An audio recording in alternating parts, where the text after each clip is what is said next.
नमस्कार शेतकरी मित्रांनो. नमो शेतकरी योजनेचे 4,000 रुपये लवकर शेतकऱ्यांच्या बँक खात्यात जमा होणार आहेत.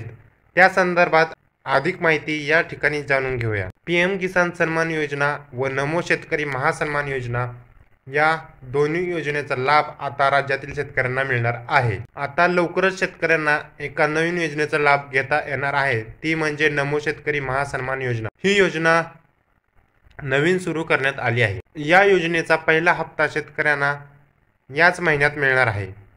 त्यामुळे राज्यातील अनेक शेतकऱ्यांना मोठा दिलासा मिळणार आहे. ही नवीन योजना सुद्धा पीएम किसान सन्मान निधी योजनेप्रमाणेच आहे.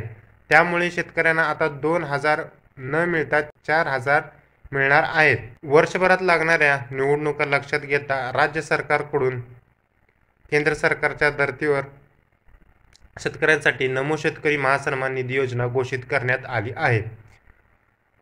अर्थसंकल्पीय अधिवेशनातील या घोषणेनंतर सरकारकडून यासाठी निधीची तरतूद करण्यात येत आहे. पात्र शेतकऱ्यांची यादी अंतिम करण्यात येत असून त्यासाठी केंद्र सरकारच्या यादीचा आधार घेतला जात आहे. ही यादी पाठवण्यासाठी राज्याच्या कृषी विभागाने केंद्र सरकारला पत्र लिहिले आहे. तिला आता अंतिम स्वरूप दिल्यानंतर तात्काळ या सन्मान निधीचा पहिला हप्ता शेतकऱ्यांच्या खात्यावर जमा होणार आहे. राज्य नमो शेतकरी महासन्मान निधी योजना घोषित करण्यात आली असून केंद्र सरकारच्या योजनेअंतर्गत सध्या शेतकऱ्यांच्या खात्यात 2,000 रुपये 3 हप्ते असे 6,000 जमा होतात. सध्या लाभार्थी शेतकऱ्यांच्या खात्यात या योजनेचे 13 हप्ते म्हणजे 26,000 रुपये जमा झाले.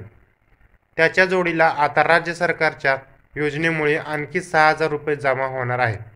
त्यामुळे राज्य आणि केंद्र मिळून 12,000 रुपये वर्षाला शेतकऱ्यांच्या खात्यात जमा होणार आहेत. त्याचा शेतकऱ्यांना मोठा फायदा होणार आहे. कोरोनानंतर राज्य सरकारची आर्थिक परिस्थिती बेताचीच असताना निधी उभारण्याचे आव्हान आहे. त्यामुळे जुलै महिन्यात होणाऱ्या पावसाळी अधिवेशनात पुरवणी मागणीत निधीची तरतूद करण्यात येईल. त्याआधी आपत्कालीन निधीसाठीच्या रकमेतून शेतकऱ्यांना सन्मान निधीचा हप्ता दिला जाईल, असे संबंधित अधिकाऱ्यांनी सांगितले आहे. धन्यवाद.